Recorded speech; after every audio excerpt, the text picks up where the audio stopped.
Hi friends. రోజు start అయ్యాక నేను డిసైడ్ అయ్యాను ఈరోజు నేను చాలా యాక్టివ్గా ఉండాలనుకుంటున్నా అని. కానీ ఫస్ట్ టాస్క్ ఏంటంటే గిన్నెలు కడగడం. సింక్ చూస్తే అనిపించింది, ఈ ఇంట్లో నేను ఒక్కదాన్నే ఉంటున్నానా, నేను ఒక్కదాన్నే తింటున్నానా, నాతో పాటు ఎవరూ లేరా అనిపించింది. ఎలా అయినా కడిగేసా, ఏం చేస్తాం, తప్పదు కదా. కడిగిన 5 నిమిషాలకి సేమ్ సిచ్యువేషన్ ఎదురైంది. ఏంటంటే తిన్న గిన్నెలు మళ్ళీ కడుక్కోవడం. లైఫ్ అంటే ఇదే ఫ్రెండ్స్, కడుక్కోవడం తప్ప ఏముండదు. తర్వాత సడన్గా హెల్త్ మీద ప్రేమ వచ్చేసింది. అదేంటో మరి. జీరా వాటర్ తాగాను, ఆ తర్వాత బట్టలు మడత పెట్టాను. ఈరోజు చాలా కష్టపడ్డా, ఇంకా చాలే అనిపించింది. వెంటనే వెళ్ళి శవాసనం వేసేసా అనమాట. ఏం చేస్తాం మరి, రెస్ట్ కావాలి కదా ఎంత కష్టపడితే.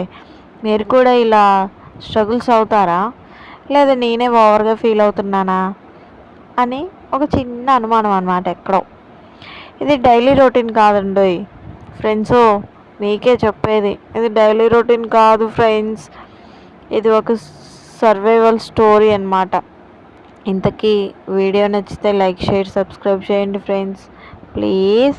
ఇది నా ఫస్ట్ వ్లాగ్ అనమాట. ఇదే నా డైలీ స్ట్రగుల్స్ వ్లాగ్ ఫ్రెండ్స్. మీరు కూడా ఇలాగే చేస్తే కామెంట్ బాక్స్లో కామెంట్ చేయండి. అయినా మనం ఆడవాళ్ళకి కడుక్కోవడం, తుడుచుకోవడం, చదువుకోవడం, పిల్లల్ని చూసుకోవడం, భర్తను ఆఫీస్కి పంపడం, ఇవి తప్ప ఏముంటాయి చెప్పండి, ఏమీ ఉండదు. ఇంతకీ నా కిచెన్ అంతా ఎలా ఉంది ఒకసారి చూసి చెప్పండి. ఒక పక్క నేను గిన్నెలు చదువుతూ ఉంటే ఇంకో పక్క మా బుడ్డిది వచ్చి అమ్మా అమ్మా అమ్మా అని అరుస్తుంది. ఏం చేయమంటారు చెప్పండి. దీనికి ఏదైనా చిట్కాలు ఉంటే చెప్పండి ఫ్రెండ్స్ కొద్దిగా. అలాగే జీరా వాటర్ పెట్టుకొని పక్కనే మా వారికి డికాషన్ పెట్టాను అనమాట. ఇంకిద్దరం తాగేసి అవతల రూమ్కి వెళ్ళి బెడ్ మీద ఉన్న బట్టలు అవన్నీ సదిరేసి అలా వ్లాగ్ కంటిన్యూ చేసా అంతే, ఏమీ లేదు. ఏం చేస్తాం. మీరు డైలీ వ్లాగ్ ఎలా ఉందో చూసి కామెంట్ చేయండి. ఇంకేదైనా అంటే గిన్నెలు ఎలా చదువుకోవచ్చు, ఇంకే పనులు ఈజీగా చేసుకోవాలంటే ఎలా చేసుకోవచ్చు అనేది మాత్రం నా కామెంట్ బాక్స్లో కామెంట్ చేయండి. తప్పకుండా రిప్లై ఇస్తాను మీకు. నా వ్లాగ్ చూసి మీరు ఎంజాయ్ చేస్తారో లేదో తెలియదు, కానీ నేనైతే కష్టపడ్డందుకు చాలా అనుభవిస్తున్నా ఫ్రెండ్స్. ఏం చేస్తాం, పెళ్ళంటే అంతే. అందుకే నాగార్జున గారు చెప్పారు, పెళ్ళంటే నూరెళ్ళమంట అని చెప్పి. చేసుకుంటే కానీ అర్థం కాలేదు. కొన్ని జీవితాలు అంతే ఫ్రెండ్స్. మా ఇల్లు చూసారుగా ఎలా ఉందో. ఇది పక్క రూమ్ అనమాట.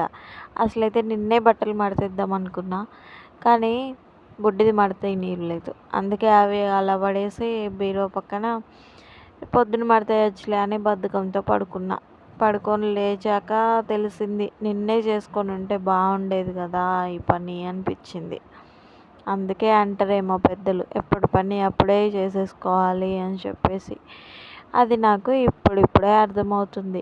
నాలాగా లేజినెస్ ఫెలోస్ ఎవరైనా ఉంటే కూడా కామెంట్ బాక్స్లో కామెంట్ చేయండి.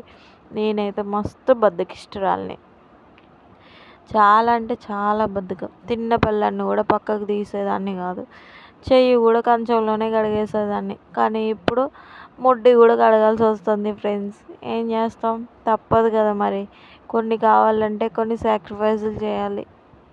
ఏం చేస్తాం, ఇంకంతే కొన్ని లైఫ్కి. ఇక ఇలా ఎండ్ అయిపోయిందనమాట వ్లాగ్ అనేది.